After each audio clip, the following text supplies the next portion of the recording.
मुंबई नाका पोलीस ठाणे गुन्हे शोध पथकाची उल्लेखनीय कामगिरी. गरजवंत मुलांना लक्ष्य करून बनावट लग्न करून देऊन लाखो रुपयांची आर्थिक फसवणूक करणाऱ्या महिला टोळीचा पर्दाफाश.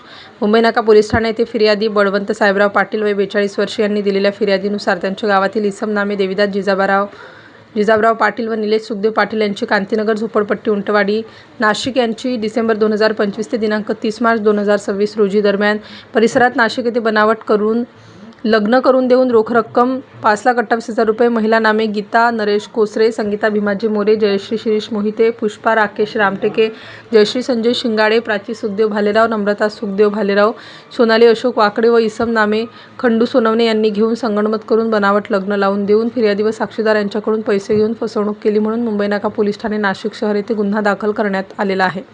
सदर गुन्ह्याचा तपास गोपनीय व तांत्रिक विश्लेषण करून तपास करत असताना सदर गुन्ह्यातील महिला आरोपी क्रमांक गीता नरेश कोसरे, संगीता भिवाजी मोरे, जयश्री संजय शिंगाडे यांना सदर गुन्ह्यात 15/5/2026 रोजी अटक करण्यात आली व आरोपी क्रमांक 4 पुष्पा राकेश रामटेके यांना अटक करण्यात आलेली असून सध्या पोलीस कस्टडीमध्ये आहेत. सदर गुन्ह्यात काही रक्कम हस्तगत करण्यात आली आहे.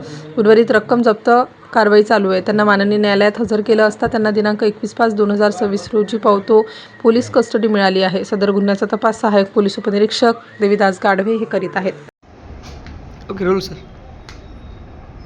30 मार्च 2026 रोजी धुळे जिल्ह्यातील शिंदखेडा तालुक्यातील फिर्यादी पुरुष यांनी पोलीस स्टेशनला येऊन फिर्याद दिली मुंबई नाक्याला की काही दिवसापूर्वी इथे नाशिकमधील जे मध्यस्थी आहेत त्यांनी एका महिलेसोबत माझं लग्न लावून दिलं आणि मी लग्न करून गावी गेलो आणि 8-15 दिवसातच तिला परत घेऊन आले आणि नंतर तिचे वडील आजारी, वडील वारले असे खोटे कारणं सांगू लागले.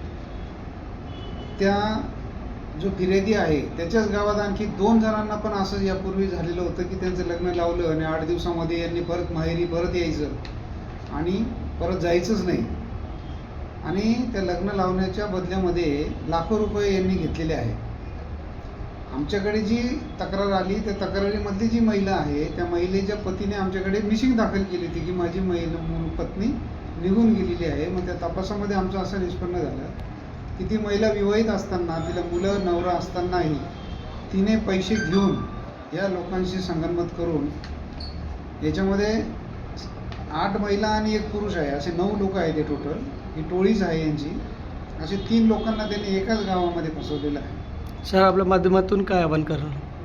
मी तरुणांना ज्यांचे विवाह झालेले नाही या तरुणांना मी आवाहन करू इच्छितो की आपण विवाह जुळवताना व्यवस्थित खात्री करणं गरजेचं आहे. ज्या महिलेसोबत किंवा ज्या मुलीसोबत आपण लग्न करणार आहात त्यांचं कुटुंब आणि त्यांचं बॅकग्राऊंड हे तपासणं गरजेचं आहे आणि पैसे देऊन तुम्ही लग्न करतात तर त्यामागे एक शहानिशा करूनच ही गोष्टी कराव्या आणि या अशा फसवणुकीपासून त्यांनी आपलं संरक्षण करावं असं मी त्यांना आवाहन करू इच्छितो. स्टार न्यूजसाठी मोहसिन पठाण, नाशिक.